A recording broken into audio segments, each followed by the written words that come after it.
This is Chris from Play Comics, and you're listening to Pop Goes Your World. I'm Chris McBrien, and the pop culture from Generation X is everything to me. And I'm Derek Myers, and I'm here to educate Chris on the great pop culture of today's generation. Episode 164, Pop Culture Holiday Traditions.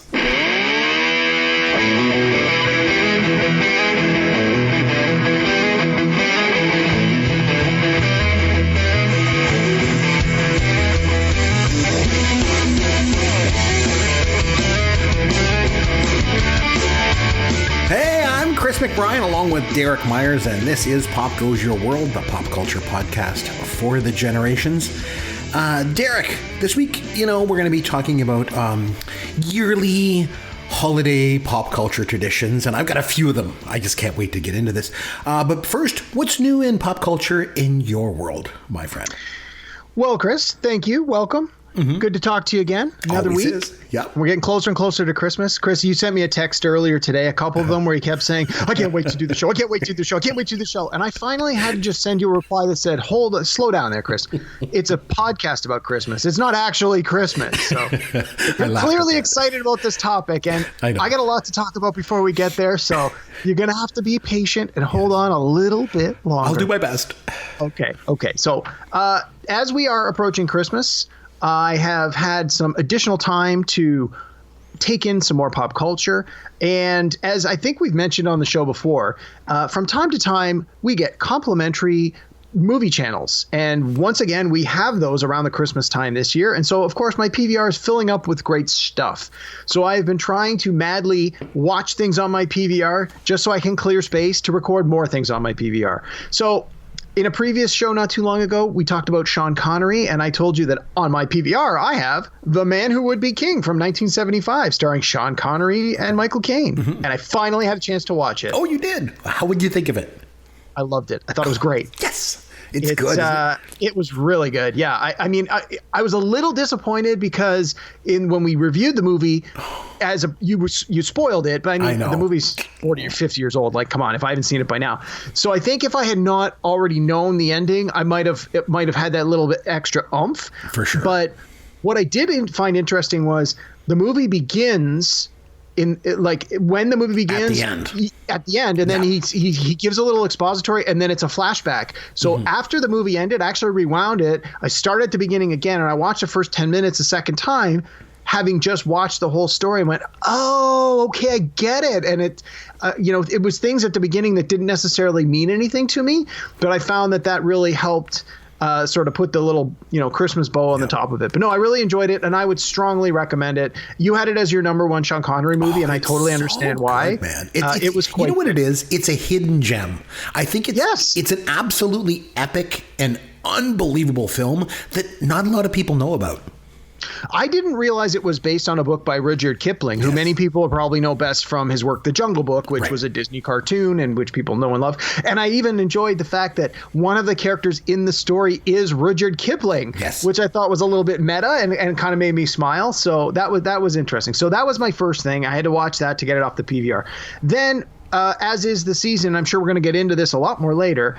My wife has been recording all sorts of Christmas movies, and one of the ones that just came out last year, it premiered on HBO this summer, so she recorded it and said, I'm going to wait till Christmas to watch it, is called Last Christmas, loosely based on the lyrics of the George Michael song, and it's starring Emilia Clarke, who was Khaleesi on the Game of Thrones. Oh, yeah, right. And the gentleman whose name I can't remember his first name, Golding, I think is his last name, who was the main guy in Crazy Rich Asians, is, oh my God, he has got to be the most beautiful Asian man I've ever seen. Oh my. It was actually pretty good. It was okay. So let me say this: if you watch a movie that's called The Man Who Goes to Prison, and the movie is about a court case, what would you expect happens at the end of that movie? Tell me. Well, I would assume if it's called The Man Who Goes to Prison and it's a court case, by the end of the movie, the guy's guilty. He's going to prison. It tells you right in the title. Right. So with this movie, Last Christmas, it's based, and they make no bones about it, it's based on the song by George Michael. So if you've heard the song and know the lyrics, there should be no surprises in this movie. Yet we watched it, and at the end, my wife's like, "Oh my God, I didn't see that coming at all." And I'm thinking, really? I knew that 10 seconds into the movie, but it was fun. I mean, it's not necessarily going to be the best Christmas movie ever, but it was worth watching. And I mean, hey, the two leads are beautiful people, so it never hurts with that. Right. So yeah, I that was pretty decent. Third thing I watched, again, just to get off my PVR, Slumdog Millionaire. Oh, that's a good one. I hadn't seen it in a while. Yeah, it was pretty good. Danny Boyle film, won the Oscar for best picture. It'd been a few years since I saw it, but it was on one of the channels. I recorded it. I watched it back a few nights ago, and I'm like, man, I really forgot how good that movie is. It was quite good. Mm-hmm. And then, well, hold on a second here. Yeah. Sorry, I didn't want to interrupt. Is there any chance you might have a documentary for us this week? Well, it's funny you should bring that up. That was the next thing on my list. Oh, good. Because I wanted to mention, like, if you remember a couple weeks ago, Luke Martin, our good buddy, reached out to us and mentioned, hey, Derek didn't have a documentary this week. What's going on? And then I mentioned a documentary, and then you came back the next week with, another documentary review. And then Robbie Baseball, our good buddy, Robbie Rose, if you remember from the Dingers podcast. Yep. He was on when he did the Mighty Ducks with us, right? Yep. And then, he reached out to me and he suggested that, this should be an ongoing regular segment on the show. You doing documentaries, Derek's documentary. And he suggested that I write a song, to introduce. Just give me a minute, will you, before you start laughing at me. He mentioned I should write a song and do like a little drop for your introduction to your new segment for documentaries. So I did it. So I thought I would just bring us in. So coming into Derek's Documentaries as a new segment on the show, here you go. For 40 days and 40 nights, he watches documentaries. He likes to learn about the world. It's Derek's Documentaries. Derek's Documentaries. Derek, take it away. Tell us your documentary. So I got a comment on that. So when you said, the first thing that came to mind when you're like theme song, I was thinking like the theme to Wayne's World, to be like, Derek's Docs, party time, excellent. That's more what I was expecting. I went a different way. Yours was more this is grandma's version of an intro, sort of mellowy on the piano. So in any case, use mine. I'm sure we're recording this. Use mine next time. Okay. But I appreciate the effort. Oh, and thanks to the suggestion. Okay, so with all that buildup, I got a documentary that like half the listeners are going to be like, we don't give a crap. So the documentary is called Game Master. I watched it on Amazon Prime. What's it called? Game Master. Game Master. One word. Okay. Like master of the game. Game right. Master. Yeah. One word. Yep. It's from this year, 2020. It was on Amazon Prime. And it's about the board game industry. And they talk about like the how board games have become so popular. Like we're essentially in a board game renaissance right now. And things like Kickstarter and crowdfunding have made it easy for pretty much anyone with an interesting concept to get funding and do a small run of a unique board game that they have in mind. And through the course of the documentary, they talk to board game creators who are known for like all of the most popular board games on the market right now. And they talk to people who have won awards for their board game creations. They have segments done at the big Gen Con gaming convention that happens in Indianapolis in the US. They have the big You convention go to that every in Europe. year. Just about every year, yeah. Actually, they were there for Gen Con 50, which was a couple of years ago, and I was there for Gen Con 50. So while I'm watching it, I'm looking in the background for people I know or even myself walking by, because some of the interviews are done like on the game floor and like in the hallways. I didn't see myself. But yeah, it was very interesting. So like I have some friends that are slowly getting into board gaming simply because in the COVID world, you can't really do a lot else. You can only have like small groups of 1 or 2 people over. And so some of my friends have becoming a little more educated on current, more modern board games. And so they've been watching this documentary and they would call me and ask me, oh, do you know about this? And have we tried that? And they were interviewing the person who created Quirkle. And I'm like, which is one of my games that people love, and Settlers of Catan guy and the Pandemic guy. So it's quite good. And then part of the documentary is they follow the story of 4 games game creators who are in the process of creating their own game, but they're all sort of from different demographics. And so it's interesting to hear that side of it as well. They really try to do a good job of talking about the highs and lows of the board gaming industry and how they're trying to make it more inclusive for, more than just white dudes. They're trying to get more women involved. They're trying to get more people of visible minorities involved. They're trying to get more people from LGBT community involved.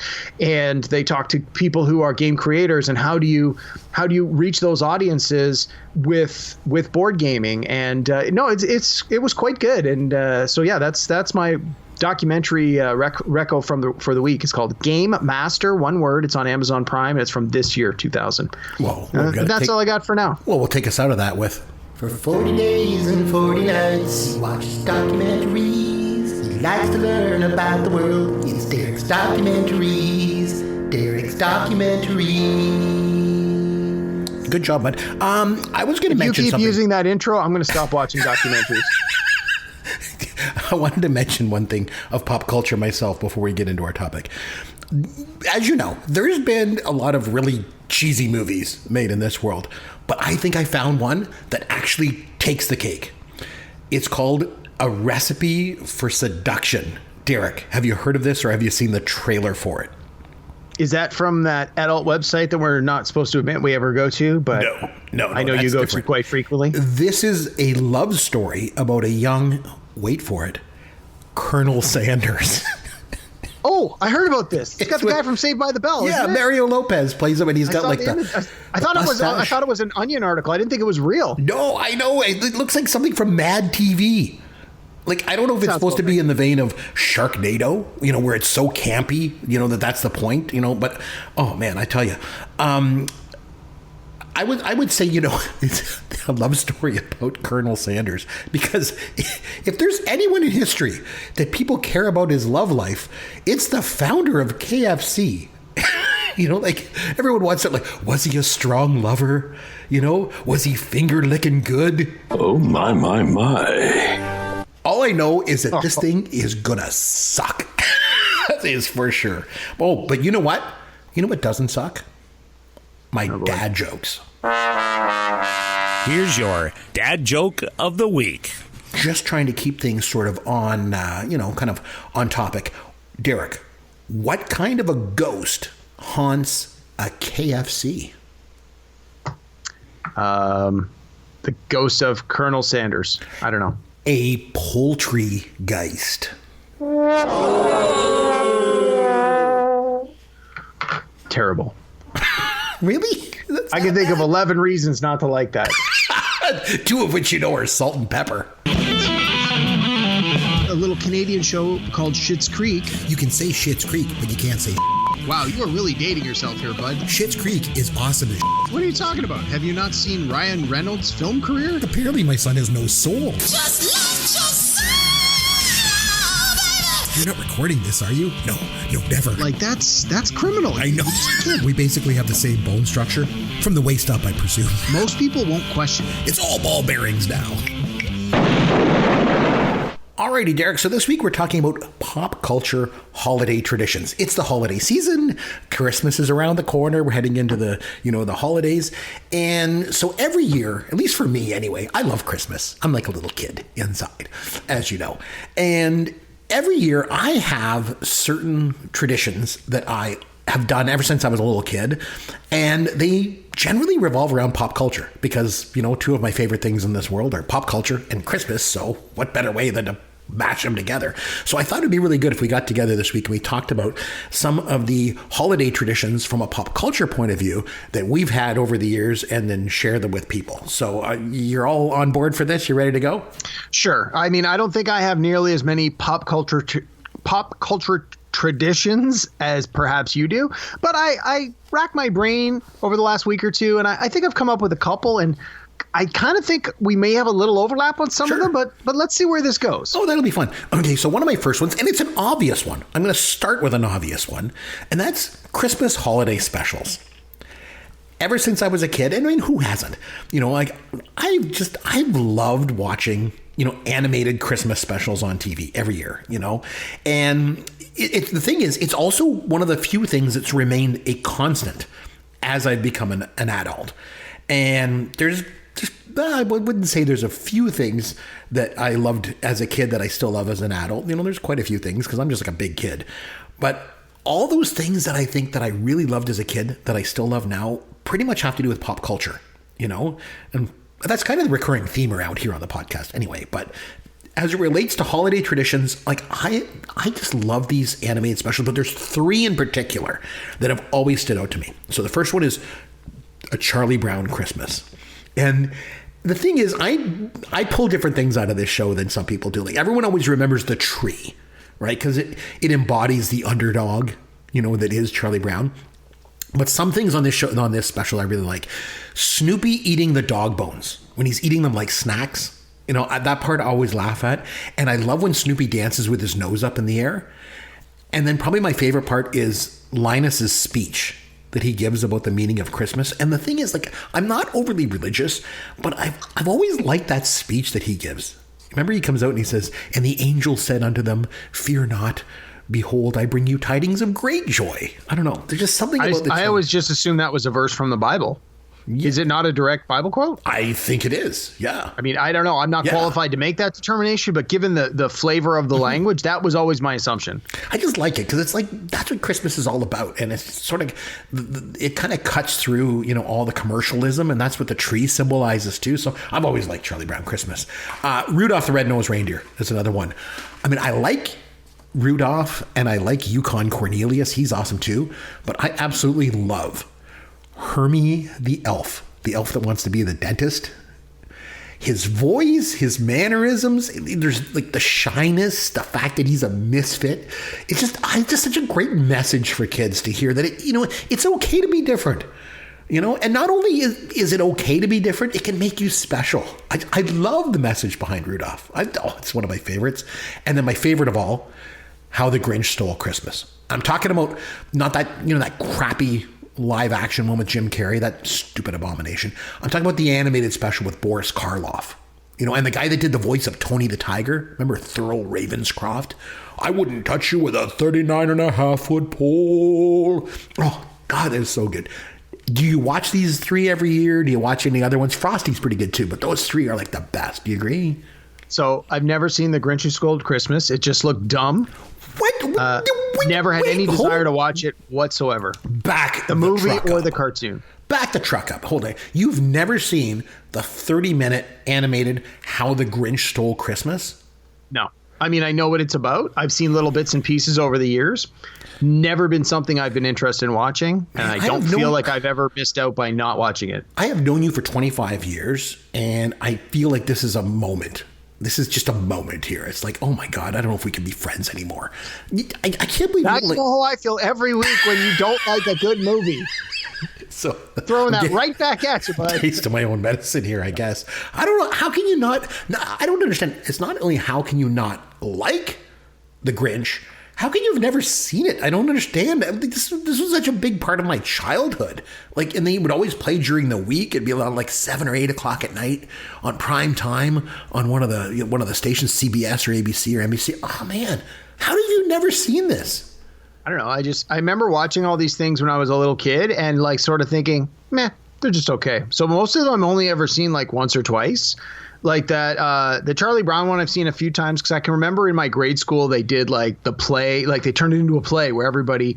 That's how I always remember that speech you were talking about, the Linus speech. I remember one of my buddies was Linus, and he was like dreading having to do this speech where he's in unto they blah blah blah, and that's why I always just assumed it was a Bible thing because I had heard it so many times from him rehearsing it, but. Yeah, no, I don't know. I just the Christmas specials. I'm sure as a little kid, I probably watched them many times, but they obviously didn't leave a strong enough impact on me because I don't really remember them that well. And as an adult, I've never really had any desire to go back and watch them again. Man, these TV specials have been an important part of the holidays right through my entire life. I have such great memories as a kid just watching these TV specials when I was like 7 years old, and now with my own kids. But the thing is, even all those years in between, like even when I was single, when I was working at the bar and stuff, I always took time to watch the animated TV specials. And for years, I watched them alone.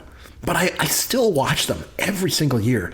This is one of the most important holiday traditions for me from a pop culture point of view. So man, I can't believe it. I think if I had kids of my own, that would be a different, I think that's one of the things about becoming a parent is you get to relive these memories or re-experience these things with your children and through their eyes. And I got to think that is a whole other emotional level, but unfortunately, I don't have children, so that was never a thing, which is not to say that I don't watch cartoons and other children's programming on a regular basis, because I totally do. But for me, the Christmas cartoons, to me, the reason I know them now is because I watch shows like Robot Chicken and Family Guy where they parody those things in a way that makes me laugh because they parody them in a very inappropriate way. Like there was a whole Christmas special of Robot Chicken where they did the Rudolph the Red-Nosed Reindeer one they had the same style of like the claymation, and like Rudolph had the red nose because he was a cocaine addict, and the Abominable Snowman was so abominable because he was swallowing condoms of cocaine and they were bursting in his stomach.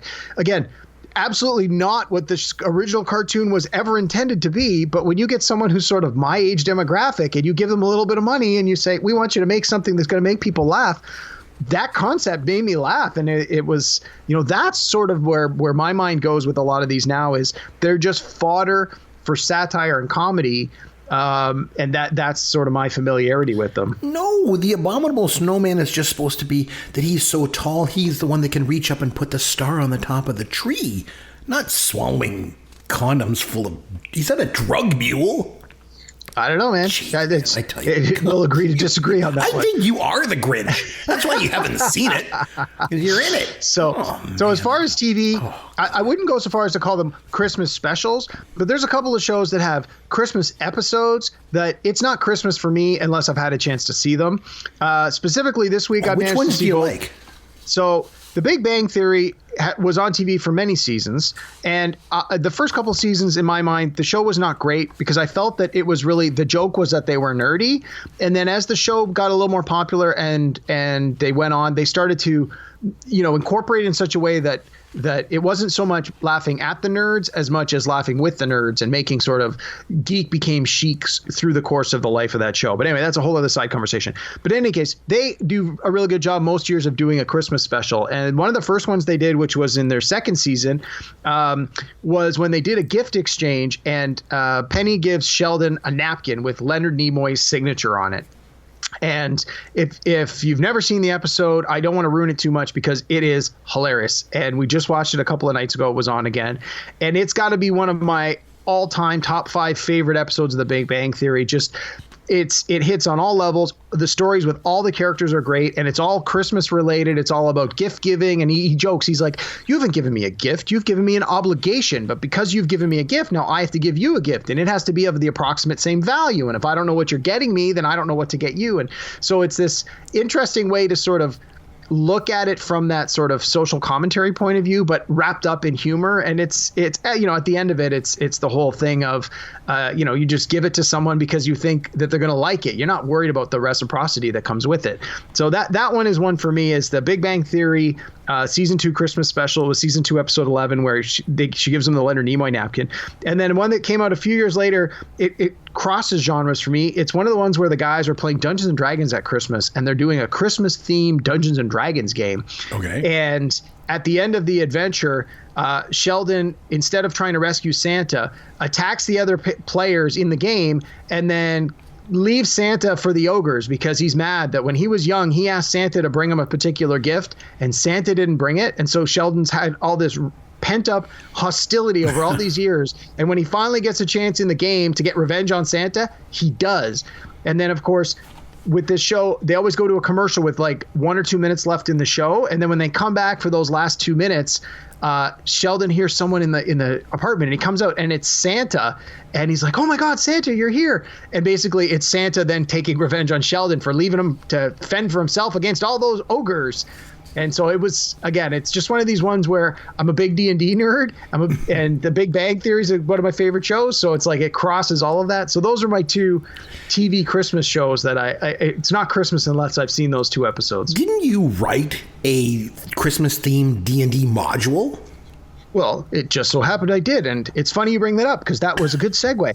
So one of my Christmas traditions is to play Dungeons and Dragons with my friends. Well, that's a weekly tradition for me. Right. But around Christmas time, there's a couple of things. So obviously we're not going to get to do it this year in the way we've typically done it because we can't all get together. But a few years ago, I had an opportunity to put together an adventure module, and I decided to do a Christmas theme adventure. And so every year at Christmas, I make a point of volunteering to run this adventure at our local stores, and so with my peer groups, because I play D&D with a lot of different groups. Those that have not yet played it, I have a chance to do it. And I'm actually started running it just this week. It takes, the game slots we play now are only about 2.5 hours. Just based on real life, people have kids and jobs, so they can't play as long in one sitting as they used to. So we've had to break it up over 2 weeks, but I'm running my Christmas adventure right now for one of my groups. We started it earlier this week and we're going to finish it next week. And it's called Winter Wonderland. So for those of you who are at all nerdy or gamey, if you have a DM's Guild account, Winter Wonderland, check it out. It's got a picture of a giant snowman lording over Santa Claus on the cover. And I drew from some of those Christmas themed TV shows you talked about in order to populate the story of my module. I wanted to lean on that a little bit. And so that's something that I do every Christmas. And the other one is between Christmas and New Year's, I usually take a couple of days off of work.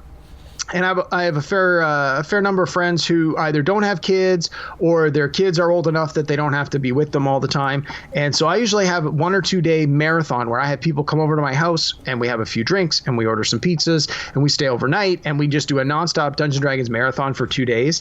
And it's been dubbed Amaron Con. And so for people who follow me on Twitter, my handle is Amaron_DN. And that's the Amaron is the name of one of my old D&D characters from way back when.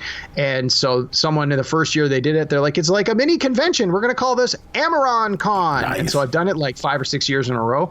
So those are my 2 Dungeons and Dragons Christmas pop culture traditions, which obviously don't apply to everybody, but that's part of the way I nerd it up over the Christmas time. Well, going back to your Christmas themed TV episode you mentioned, yes, this should come as no surprise. The TV themed or the Christmas themed TV episodes that I like are old. So let me guess, Happy Days and Love Boat. Happy Days in season 1. The Cunninghams find out that Fonzie is going to be alone for Christmas, so they invite him over. And then another one that I really liked was later on. It was when Fonzie has the 3 girls in his place for Christmas, and the sailor comes by with the gift and the letter from Fonzie's dad, Vito Fonzarelli. That one was really good. Cheers had a Christmas episode too, where Norm had a part-time job as a department store Santa Claus. I remember that one. And I would think probably my favorite Christmas themed TV episode is, of no surprise, WKRP in Cincinnati. This is one where everyone wanted to go home for Christmas. They don't even want to do the office Christmas party, except Jennifer. Jennifer's the only one. She's like, no, we got to do the party. So everyone thinks that she's doing this because she doesn't want to be alone for Christmas. And then Venus is dressed up like this hip Santa Claus. And I remember Herb wants to give Jennifer her Christmas goose. and of course, they all go to her apartment and Jennifer's senior citizen boyfriend shows up at the end to take her away. She's going to Paris or something like that. And her boyfriend is played by George Gaines. Remember Commandant Lassard from Police Academy? Yeah. From Tootsie. Wasn't he in Tootsie? And he was in Tootsie. Yeah, he was. He was the lecherous guy who kissed all the ladies? He was. He absolutely was. You're right. So yeah. So those are the themes, the Christmas episodes I always liked. One I want to mention, and I've never really shied away from embarrassing myself on the show, as you can tell, with the songs I sing and everything else. So I got to mention Michael Buble. Now, it's not that I want to freely admit this or anything, but listening to, sort of cheesy holiday music it's become a bit of a tradition lately. And the thing is, ever since I got married and had kids, you got to give in and do things you don't always want to do, right? It goes with the territory, right? And one of these traditions has become, setting up the tree and then decorating it while we listen to cheesy Christmas music. Now, we always get a real tree. That's something I never did when I was growing up as a kid.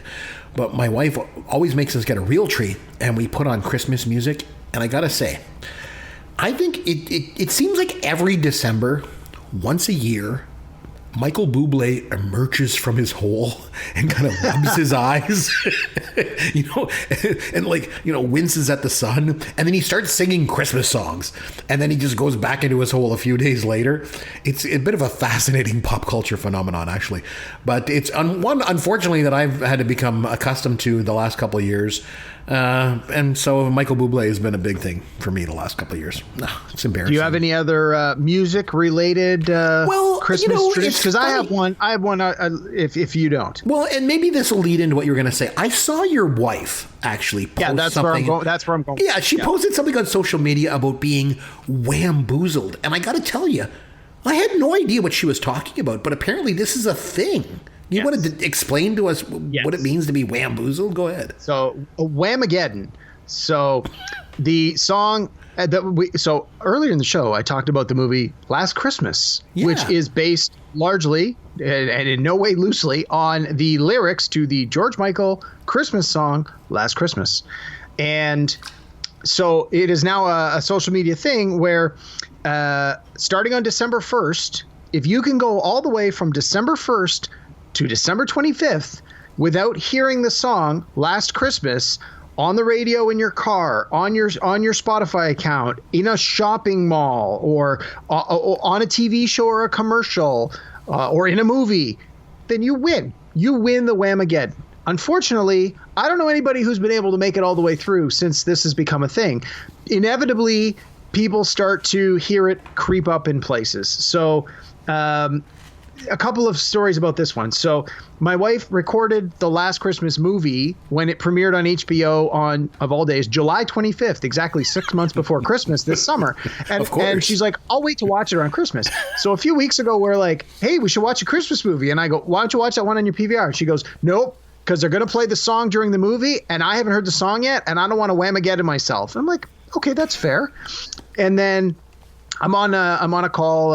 It's actually, I was playing D&D that weekend, and what we were talking about, two of the guys were like, I got Whamageddon already. And we're like, it's like the 4th of December. And the one guy said, yeah, we were on a staff meeting online. There was like 30 of us on the call, and somebody cranked it up in the background and was like, for all you people playing the Whamageddon, you're all out. And it's like, screw you, man. Like, you suck.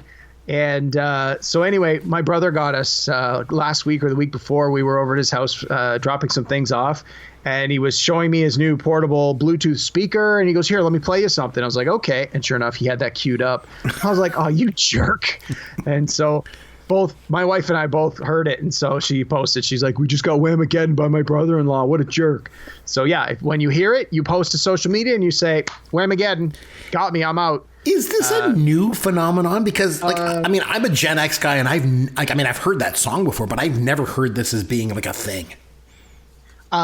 It's been a thing for a number of years. I don't know when it started. I'm sure the internet is a trove of information about how and when and where it got started, but it's a thing. And if you are not Whamageddon yet, don't watch the Last Christmas movie, because, spoiler, the song is played a lot in that movie.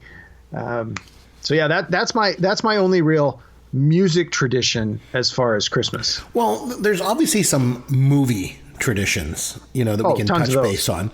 And watching Christmas movies during the holidays is something, a lot of people do. I do it too. So here's what I'm going to do, Derek. I'm going to run down a list of Christmas movies. Okay. And you just tell me if you regularly make it part of your holidays to watch them. Okay? Sure. It's a Wonderful Life. No. Have you seen it? Oh, yeah, a few times. But you don't watch it every year? Somewhere. No, it's not one that honestly, Chris, I have a stack of about 30 Christmas movies, and every year we go, we're going to watch all of these. And every year we watch like 5 of them. And that's not one that's made the list the last few years. Just because you have so many, or just because I have so many, and usually there's just not enough time. Although we don't really have that excuse, in the COVID world. But here we are, more days, only a week before Christmas, and I think I've only watched 4 or 5 Christmas movies.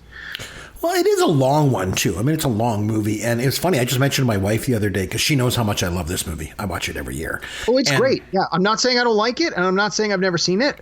The opposite. I like it a lot, and I've seen it before, but it's not the top of my list where Christmas rolls around and that's the first one that goes in. And we'll talk about my picks later. Yeah, my wife doesn't like it that much, so we don't watch it. And a lot of times I have to watch it alone. But it was always a tradition for me to watch that on Christmas Eve. And it plays continuously on Christmas Eve. You can start watching it maybe 8 o'clock and it just runs all night long on all different channels. There was just something about that movie. I don't know, man. I usually, like, I'll admit it, I usually like tear up when I watch that movie. I don't know. There's just something. I just love that movie. And I've mentioned this before on social media. Every year, and I mean, you know, I'm coming from a place that, you know, I love my wife. I'm happily married and everything. But every year when I watch that movie, I fall in love with Donna Reed. I just, there's something about that movie. I just love it. And the fact that George just gives up all of his dreams. He gives up everything, you know, to stay at, you know, in the town. And I don't know. I love that movie a lot. And I just mentioned to my wife the other day, I'm like, oh, I wonder if we could get the kid. And I said it kind of jokingly because I said, can we get the kids to watch this? Like, there's no way my kids would watch a black and white movie, you know, 2.5 hours long. But, I just, something about it I love. Okay. Another movie. Tell me if you regularly watch this one. Home Alone. I saw it once. I didn't like it. I've never watched it again. Really? Jeez, I think I'm really coming to the conclusion that you're the Grinch. I really think you actually have green fur all over your body. As I've never seen the Grinch, I don't know if that's a compliment or not. You wouldn't know, right? So Home Alone, you didn't really care for it, so obviously you don't watch I watched it on video like maybe 10 years ago, yeah. And I thought, I don't understand what the big deal is about this. And it's like, yeah, pass, not interested. It's just the cartoony violence, and it is Christmassy. I don't know, it's got some good messages to it. Okay, what about, here's one going way back. I know you're probably not going to connect with this one, but A Christmas Carol. There's been lots of different incarnations of it over the years, but A Christmas Carol? Not something I would watch every year. I honestly don't know if I've ever watched any version of the Christmas Carol movie that's called A Christmas Carol in its entirety. The best one I would recommend is the one from 51 with Alastair Sim. I think is the best one. But the message of the movie isn't the best. It's basically the only way we can get rich people to care about being kind and helping other people is scaring the bejesus out of them with ghosts. It was probably not a great Christmas message, but okay, here's one. Scrooged. I was going to say, this leads nicely into Scrooge with Bill Murray. This one is on my watch list. I watch it every Christmas. It's pretty good. Usually I don't watch it. I listen to it while I'm wrapping Christmas presents. For some reason, it's one of those movies that I find the dialogue is really, for me, what makes it great. And knowing that I've seen it a bunch of times. So it's one of those ones that I know I don't have to visually watch every scene to get the humor of it and to get the message of it. So usually I put that on as my quote unquote background music while I'm wrapping Christmas gifts. So I have already watched that, or rather listened to it once this Christmas season. Okay, what about Elf? I just watched it tonight, to be honest with you. Okay. So it's a newer one that's right in your wheelhouse. Yeah, it's been on TV. It's on TV every Christmas because it's relatively new and it really hits a broad audience. And it's like, it's very much a family-friendly movie. And I find over the course of Christmas, I tend to see bits and pieces of it like 7, 8, 9 times between American Thanksgiving and Christmas. And I usually make a point of sitting down to watch it start to finish in its entirety at least once. And I did that tonight before the show. It's Jon Favreau, isn't it? It is. And actually, so interesting. So one of the shows that we've talked about on Netflix, documentary series, is called, there's one that's Do I called need to play the drop again? Or? No, please don't. There's one that's called, it's called The Toys That Made Us. And then there's the Movies That Made Us. Yeah. And it's that same sort of thing. So they've got one that just came out that's the Christmas Movies That Made Us. And there's 2 episodes. One is The Nightmare Before Christmas and the other one is Elf. So I watched the one on Elf and it was okay, but they only had a chance to interview like a lot of the behind the scenes people, and they weren't able to interview Favreau or any of the actors. So like there's really nobody famous in it. It's like the producer and the casting director and the writer, who I guess are all famous in their field, but are not people that are like movie star famous. So I felt it really took away from it because they kept cutting to scenes from the movie. When they would talk about Will Ferrell, they would show pictures of him from the movie, or they would talk about James Caan, they cut to pictures of him from the movie. It's like, and they kept showing the same scenes over and over. So I didn't really feel it was really worth the 45 minutes. Although I did learn a couple of things about how the movie came together. I didn't really feel it was a good presentation. Given how good the other episodes are about the toys, this one really just seemed to fall flat for me. All right, I have one last movie I'm going to throw at you. A Christmas Story? So I definitely watch this every year, largely because TBS has a tradition where they show it nonstop on a loop, 24 hours a day, starting at Christmas. They do, don't they? That's right. I forgot about that.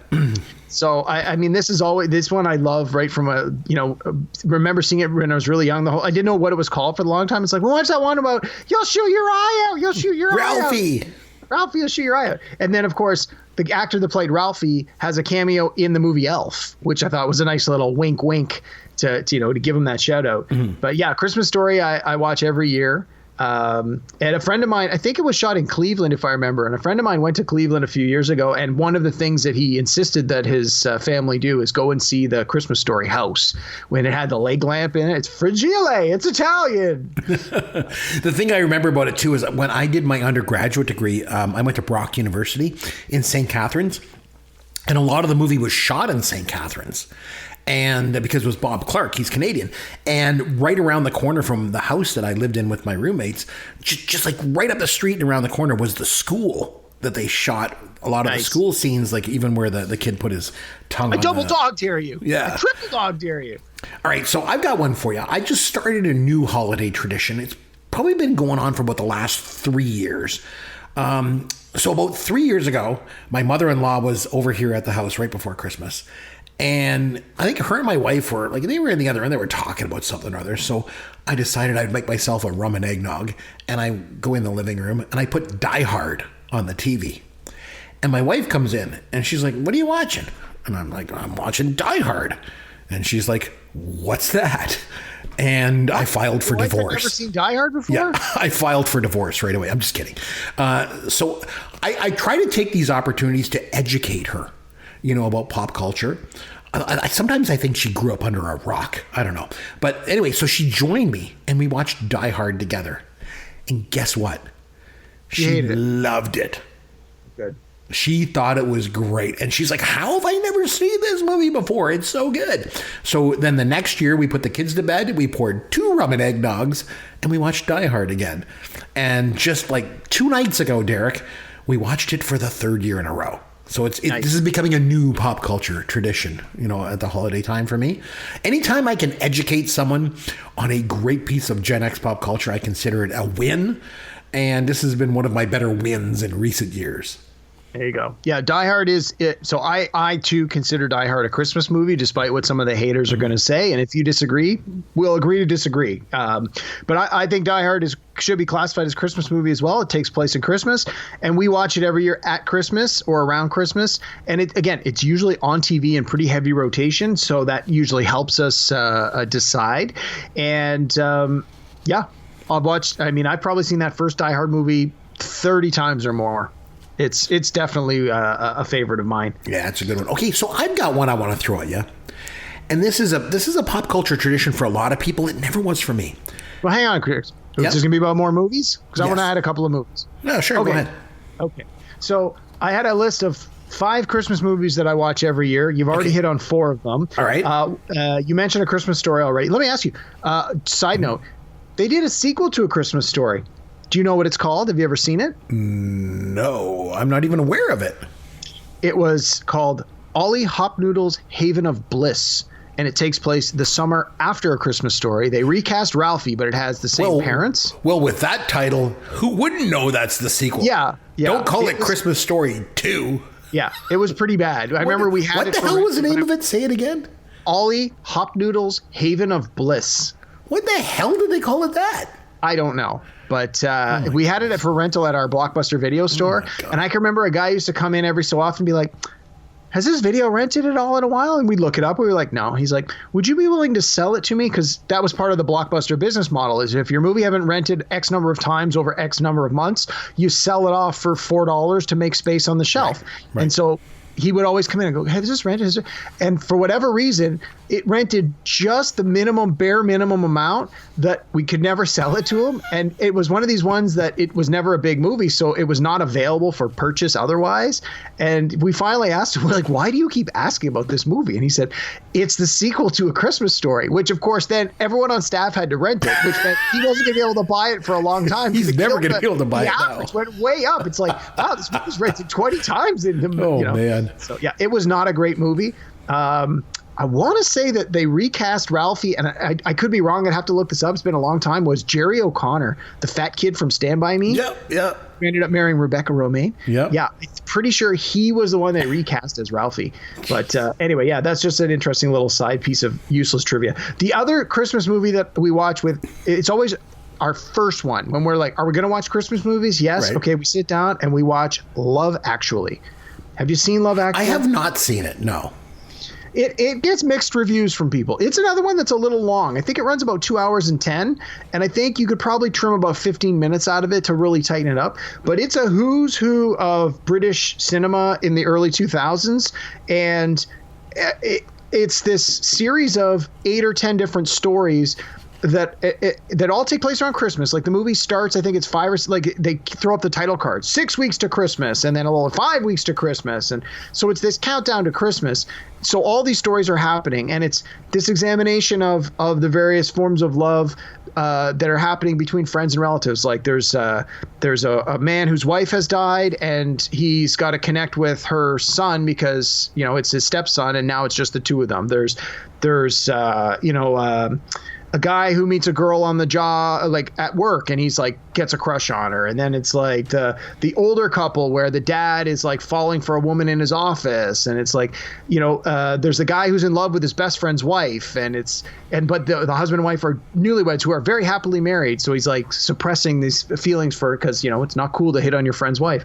But it's this interesting look at all these different ways of familial love and romantic love and love for one's fellow man. And there's a guy, one of the funnier storylines is it's this old aged rock and roll star who does like the cover of a Christmas song, and he's trying to like make a comeback for one last comeback in his life, and he decides, I'm just gonna be brutally honest. So he starts doing a promotional tour, and he's answering like all these ridiculous questions. It adds this whole line of humor through the whole thing. It's good. I really isn't Andrew Lincoln from The Walking Dead in that movie? Yeah, he's one of them. Yeah, he's very young, no beard. Yeah, and we went back, so we watched it a few weeks ago, and you forget certain parts, like, oh yeah, that guy's in this. Oh, I think we count. I think it's something like 8 Oscar nominees and 6 Oscar winners are in it. Like it's got a ridiculously talented cast, and again, it's British, so it's not going to be for everyone. Hugh Grant plays the Prime Minister, he's pretty good in it. It's good casting on that one, and that's one of the ones that I enjoy the most around Christmas is Love Actually. It's one we watch every single year, and that's the pretty much the top of my Christmas movie traditions. It starts with Love Actually, and then we make sure we hit Die Hard, Elf, Christmas Story, and Scrooged, and if we can throw some more in there, great. Well, everything that we've mentioned so far has been stuff we watch on video, right, or watch at home. But one thing that a lot of people do on Christmas Day is go to the movies. And now I never did this, but from what I've heard, it's quite the tradition to actually go to the movie theater on Christmas Day. Absolutely. It was, I guess, until COVID this year, obviously. Yeah. But, Derek, did you ever go to the movies on Christmas Day? So, two streams of thought on that. Mm-hmm. So, yes. Typically, the way Christmas has worked in my house is wake up Christmas Day and do all the gift everyone gets up and has a coffee and all that. Then you do your gift exchange and open presents. Then my mother would always make the biggest breakfast you ever saw in your whole life. Then she would say, everyone get the hell out of my way. I'm going to finish cleaning up the Christmas stuff, and I'm going to start doing like the breakfast stuff. And I'm going to start working on the turkey dinner. And then so you'd have like 5 hours between the brunch and the dinner where Mom was like, get the hell out of my way. I don't want anyone interfering with what I'm doing. And so we're like, well, what are we going to do? And a lot of the film production companies realized that if their movie is going to be positioned well to win awards, like the Academy Awards and the Oscars for Best Picture and such, voters tend to have a short memory. So you want to release your movie as late in the year as possible so that it's top of mind when they go to vote for which movie they liked the best. So what typically happens is on or around Christmas, all these gigantic movies come out, all the ones that are positioned to be, quote, the best movie of the year. And there is usually at least one family movie tacked in there somewhere, be it a cartoon or otherwise. And there's usually one comedy where people realize all the Oscar ones are all dramas. Sometimes people just want to go to the theater and have fun. And so every year at Christmas for like 20 years in a row, between 12 noon and say 5, 6 o'clock at night, we knew we were not welcome to be anywhere near the kitchen in my mom's house. We would just go to see a movie. And sometimes if we could manage it, we would see 2. And it was always like, this one's going to be nominated for an Oscar. Or I can remember one year we went and saw Anchorman 2. Because again, it's like we had just watched all these long, boring dramas. It's like, let's just go see something funny. So always we went and saw a movie on Christmas Day. But before that, I used to work at Blockbuster Video. Blockbuster Video was open every day of the year, 365 days. So we used to work on Christmas Day. Blockbuster was open from noon until 8. So you could get one long 8-hour shift. And we were like, yeah, you get up, you do your presents, you eat your breakfast. And it's like, I'm going to work, because we always got paid double time to work on Christmas Day. So it was one of the most coveted shifts of the year. Really? And because it was so, actually wanted to work that day. Because it of the was money. Arguably the busiest day of the year, which made the shift go by lightning fast. But it was the same thing. Nothing else was open. Everybody was looking for something to do between I've opened my presents and I'm going to eat dinner later in the evening. And in a lot of cases, people had relatives over, and it's like, I don't want to talk to my in-laws, or I have people over that, my sister's husband and his kid. I don't know who these people are. My grandma brought her new boyfriend. It's like, I don't want to talk to any of these people. This is just awkward. Let's go rent some movies. Right. And yeah, the video store was hopping. Like it was absolutely the busiest day. So for the 4 or 5 years I worked at Blockbuster, Christmas Day was like the shift to have. So those are sort of my Christmas Day movie traditions. Like going back to the movies that were released in theaters, it's funny because, if you look at some of the movies that debuted on Christmas Day, things like Django Unchained in 2012 and Ali in 2001, Dreamgirls came out on Christmas Day, and Wolf of Wall Street in 2013. And again, they were all kind of that award fodder that you mentioned. Yeah. That's a really good point. I'm glad you mentioned how Christmas Day, you kind of want to avoid some people in your family. Yeah. I don't know if you spent a lot of time with your in-laws around the holidays. Even if you did, I don't know if you'd be as honest as me. My father-in-law is Scottish. He's a ton of fun to be around on Christmas because he's gotten into the Christmas cheer. He's usually a lot of fun to be around. Every year, I have to go to my wife's side of the family for Christmas Day. And how do I delicately say this? Let's just say that her uncles are those traditional kind of, uncles that have certain views, certain world views that don't align with my own. Are they like Drunk Uncle from Saturday Night Live? Yeah, it's more like, like there's a lot of... I don't want to get in trouble. Okay, I don't want to get in trouble. Let's just say that there's a lot of things that they say, and their worldview is not exactly, the same as mine.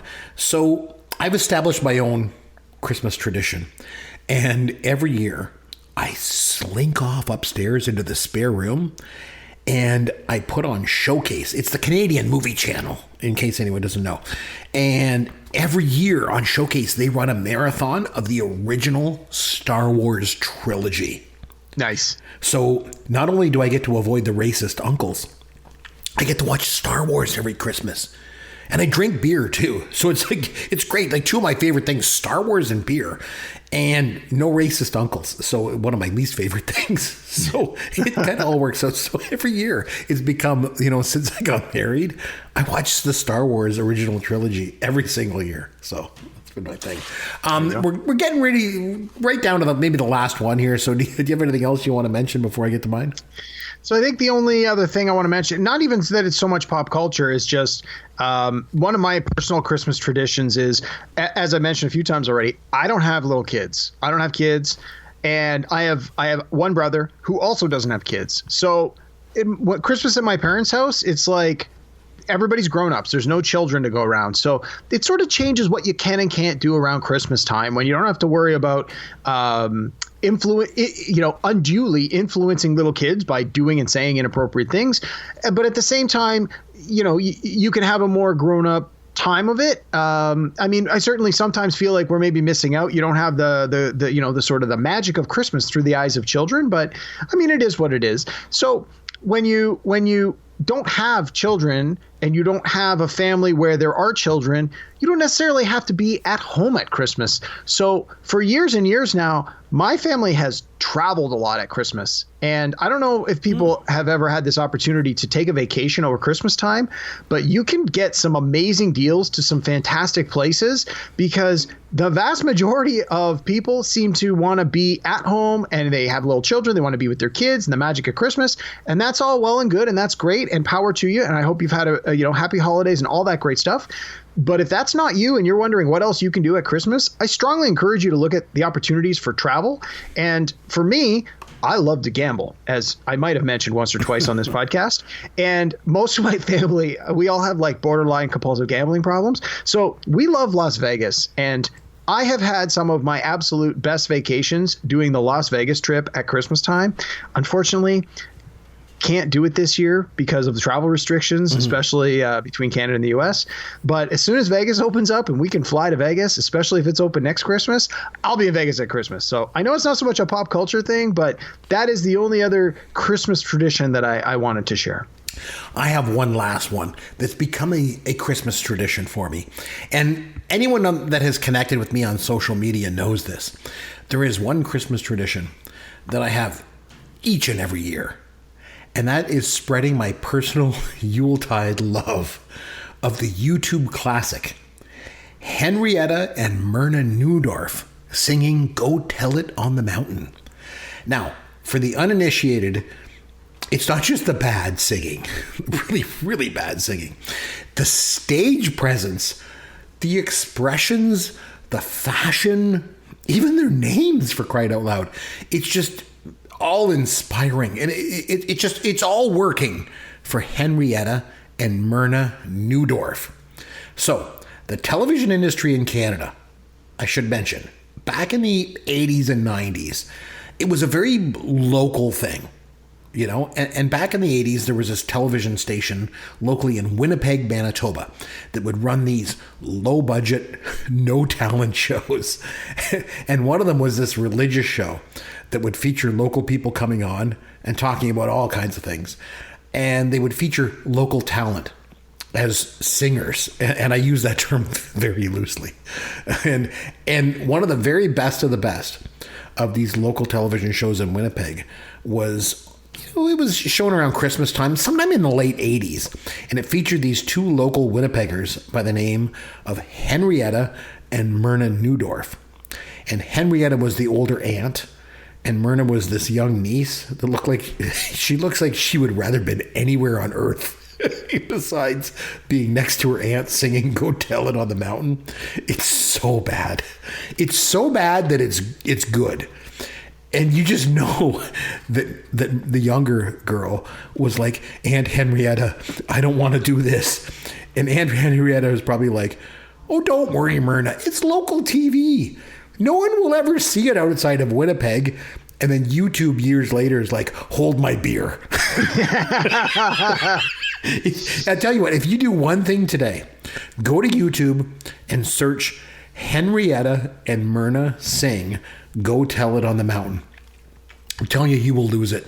It's just become a pop culture staple in my life over the last couple of years. I share it every Christmas season on social media, and it just gets better and better every year. You've obviously seen my post, Derek.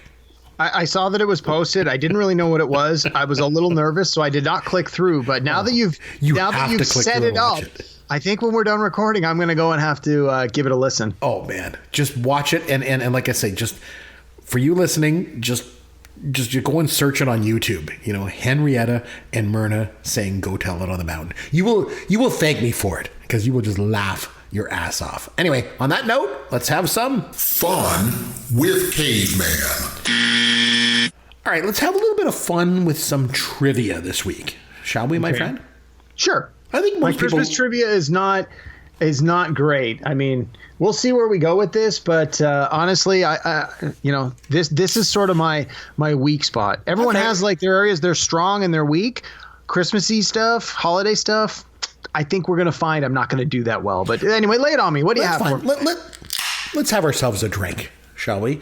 And dig into some Christmas trivia. So I think a lot of people love trivia, and most people love Christmas, and even more people love movies. So we'll do some Christmas movie trivia. What do you think? Okay, you're getting back in my wheelhouse. I like where this is you're going. to be fine. All right. In the 2003 Jon Favreau film Elf, which we've mentioned, so I know Just you're going to watch do it well. tonight. Yeah. I'm going to nail this. What does Buddy the Elf put on his spaghetti? Maple syrup. See, I told you you're going to do good. Okay, follow-up question. Same movie. What New York City building does his father work in? Empire State Building. You're going to do well. All right. Well, I sort of cheated. I just watched it like hours ago. Don't know if you're going to get this one because you mentioned you didn't really like it. The classic It's a Wonderful Life. It takes I didn't place... say I didn't like It's a Wonderful Life. I just said I hadn't seen it recently. You haven't seen it recently. Sorry. What is the name of the fictional town that the movie takes place in? Oh, see, it's funny you bring this up because I remember when you were talking about it, you even deliberately didn't say the name of the town. You said the town. That's right. I did not. I don't know. Oh, it's Bedford Falls. Yeah. If you say it is, I believe you. All right. In Joe Dante's 1984 film Gremlins, what folk singer-songwriter played the father in the movie? Oh, my God.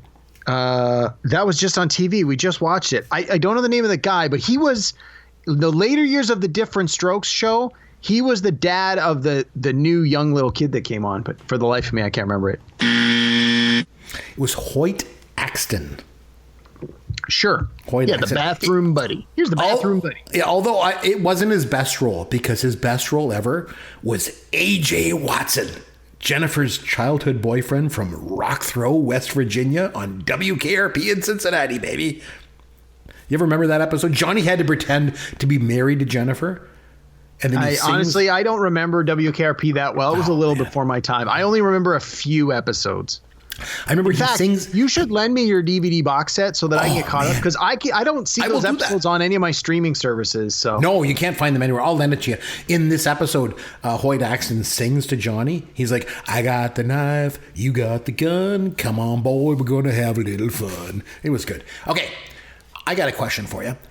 Who is put on trial in Miracle on 34th Street? Wasn't it Santa Claus? Santa Claus. Yes, very good. Okay, in Jingle All the Way, Arnold Schwarzenegger spent the movie trying to get his son a particular toy for Christmas. Yep. What was the name of the toy? Turbo Man. You're doing great. I love that movie. That actually holds up pretty well. I watched it last Christmas and I laughed a lot more than I remembered. Phil Hartman, not in the movie a lot, has some fantastic lines in that. All right, and one of your favorites, the 1983 movie A Christmas Story. Okay. Although the scenes, a lot of scenes of the film were shot in Toronto and St. Catharines. You've already mentioned this. I know you're going to get it. What U.S. city is the movie actually supposed to take place in? Cleveland, Ohio. Very good. All right. Die Hard question for you. All right. What does John McClane write in blood on the sweater of the dead henchman? Ho, ho, ho. Now I have a machine gun. I'll give it to you. It's now I have a machine gun. Ho, ho, ho. Very good. Close enough. I just did this with my wife the other day. Oh, well, I mean, I didn't murder a terrorist and write. I was going to say, where are we going with this? But I asked her on a bloody sweater, and you think you have a successful marriage? I think we need to talk. I asked her. I said, "Hey, in Die Hard, what does he write on the sweater?" She's like, "I have no idea. I don't remember." My wife doesn't remember. I've seen it 30 times. Yeah. And again, there's a funny Robot Chicken sketch where the other guys that are with Hans Gruber look in the elevator and he goes, "How come he gets a machine gun? I want a machine gun." And they're like, "What are you getting me for Christmas?" "Well, clearly not a machine gun because he's the only one who gets one of those." So. There you go. All right. Home Alone. We talked about that today. Macaulay Culkin was obviously left home alone in Chicago. But what city was his family heading to when they forgot him at home? I don't know. How else should I know? Florida somewhere. No, it's Paris. They were going to Paris. All right. When Culkin was forgot again in Home Alone 2, Lost in New York. Because that's a mistake you make more than once, apparently. Of course. Well, you do when you want to make money and, in sequels. Sure. What future U.S. president makes a cameo? Obama. No, it's President Trump. Right. Oh, I remember when Canadian TV made the president and his son mad when they ran a version of the movie with his scene cut out of it. You remember that? No, I didn't. Oh, yeah. Don Jr. went on this rant that it was like politically motivated. Meanwhile, it was an old cut of the film for TV that was done back in 2014 before he even announced he was running. Which goes to show, actually, that it wasn't politically motivated. Canadians have just hated that guy since long before he became president. So, okay, Trading Places. We forget about that one, Derek. Would you call that a Christmas? I guess so. Yeah, because it takes place at Christmas. You know, I think people forget about that one. Okay, I'll give you that. Yeah, because he's dressed as Santa when he comes and breaks back in. Yeah, okay. I'll give you that one. All right, the Dukes made a bet to see what would happen if Aykroyd and Murphy switched places in real life. Derek, how much money was the bet for? $100 million. It was worth $1. They bet $1. That's correct. All right. And finally, in what Christmas movie, you're going to nail this one. In what Christmas movie did brothers Bill, John, Joel, and Brian Doyle appear together in? Are those the character names or the actor names? No, the actor names, the real life names. Sorry, give them to me again, please. Bill, John, Joel, and Brian Doyle. Well, I know Bill Murray's got a brother, something Doyle, so I gotta think it's Scrooged. You are correct. Yes, those are all the Murray brothers. Very good. Nice. I didn't realize that there were that many of them. Yeah, there's 4 of them. I saw Joel Murray in Who's Live Anyway. We went to see that. So, whose line is it anyway? Yeah. The TV show. Well, they went out on tour. And Joel I always Murray remember him from Wayne's World. He was the owner of Noah Van. No, that was Brian Doyle Murray. Oh, which one which one are you talking about? Joel. So Joel Murray is the guy. You probably wouldn't know him unless you saw him. He was in One Crazy Summer. Do you remember that movie? I do. I know that movie. So he was in that movie. Was he the fat friend of Hoops? Yes. Okay, I know that guy. Yeah. And then John Murray is the guy from Moving Violations. I haven't seen that one since the 80s. Anyway, so that's that. One thing I want to mention before we take off.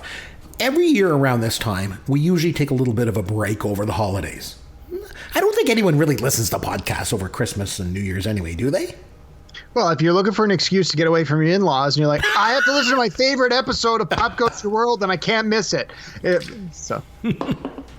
So they could do that, but that's what we like to think they do anyway. I just watch Star Wars. I just go upstairs and hide there. So we're going to take a little bit of a break. We're going to recharge our batteries. We're going to come back in the new year with a look back on 2020. Man, 2020 sucked. But we'll I don't know if that's going to be a really short episode, a really long episode. It might be an episode where we got to really dig deep. We should go back. This homework for you and I. Mm-hmm. We should go back and re-listen to parts, at least the intro part of every show we did in 2020, and count how many times Derek watched a documentary. And I gotta, we can do an over and under. So we did probably a show a week, 52 weeks. Let's say we missed a few for break. Let's say if we did 45 shows, how many of those shows do you think I talked about a documentary? If I set the over under at say 35, do you think I talked about more or less than 35 documentaries in the last calendar year? Oh, I would say probably more. You think more? Yeah, I think so. Seemed to happen every week. It happened so much that we had to do this. For 40 days and 40 nights, he watches documentaries. He likes to learn about the world. It's Derek's Documentaries. Derek's Documentaries. No. You got to do the Wayne's World. Derek's World. That's the one you want to do. Yeah. So we'll come back in the new year. We'll take a look back on 2020 from a pop culture perspective. That's for sure. But until then, this is Chris McBrien for Derek Myers saying Merry Christmas, Happy New Year, and thanks for all your support over the last year. For all of us here at Pop Goes Your World, the pop culture podcast for the generations.